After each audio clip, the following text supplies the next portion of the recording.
This is the pre-bid meeting for the Millennium Square project, Downtown Improvement and Connection. The project is funded by both federal and TDOT enhancement grant funds. I'm Lisa Hoskins. I work with Brewer Ingram Fuller Architects. This is Dan Brewer. He's also working on our architects team. Alan back there is for the city of Morristown.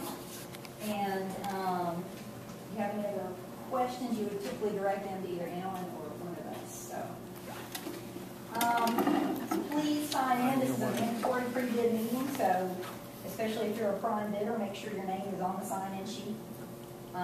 Nothing said in the meeting will supersede anything in the bidding documents unless it's in a written addendum. So if there's a question, I try and issue a verbal clarification today. I'll do my best to follow up with that in an addendum so you'll have everything in writing. Just make sure that we don't want to create any confusion. The drawings and the project manual are available through Lelliott and Rogers and are on display at the Lelliott Rogers Virtual Plan Room and at the Knoxville Builders Exchange. You can have it set for a $100 bid deposit for prime contractors, and you can also contact our office to get those. The drawings are dated April 3rd, 2013. The project manual is dated March 6th. There's been no addenda issued yet. As far as the timetable goes, the last day for questions will be Thursday, May 9th at 5 p.m. That's about 6 calendar days before the bid date. Our goal is to have any last addendum items issued by that Monday. The bid date is on Wednesday, May 15th. Bids will be received until 2 p.m. on May 15th at in the building office, which is just right over there. The reading of the bids will begin at 2 p.m.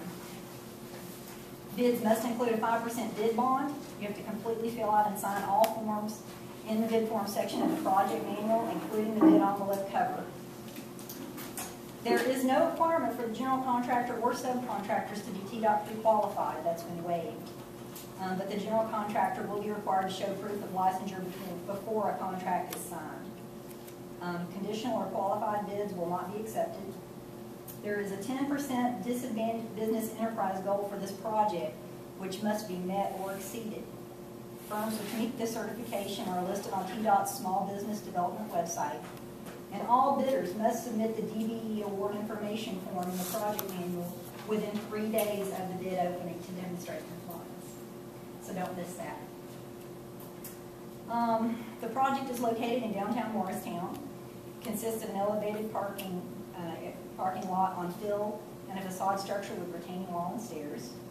The contract time is 210 calendar days from the notice to proceed.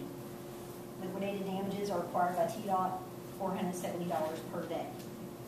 A performance bond is required, and you can see the project manual for wage scales and other requirements, especially related to TDOT.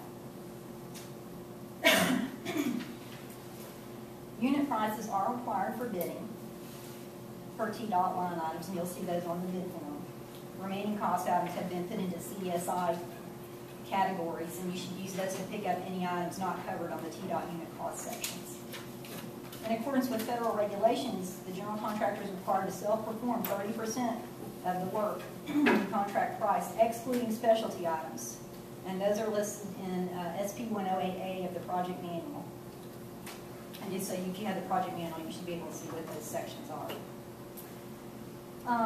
There are 6 allowances, and they are for utility relocation, building permit, rock drilling, and then the rest are related to excavation allowances. Since those geotechnical undercut quantities are often unknown, we set allowances for all those. So that's everything I have. What questions do you have?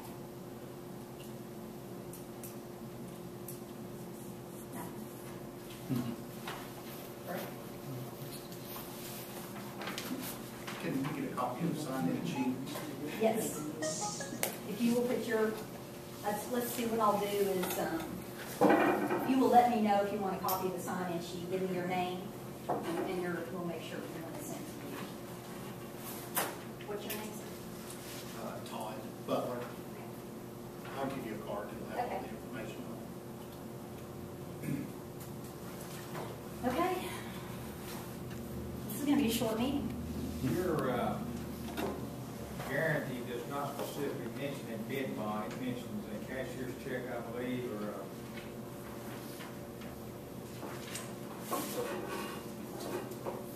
certified check. I assume the bid bond and power of attorney is sufficient.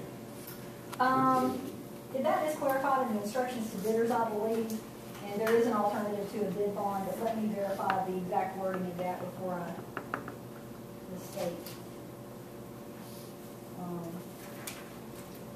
But yeah, there is, I believe there is more than one option there.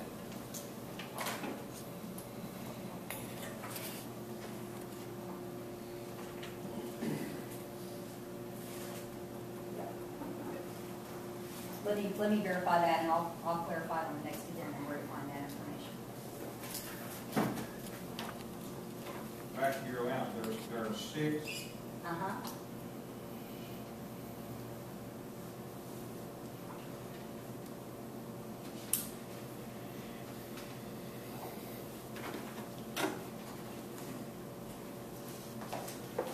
Yeah, that's in the project manual, section 01, 2100.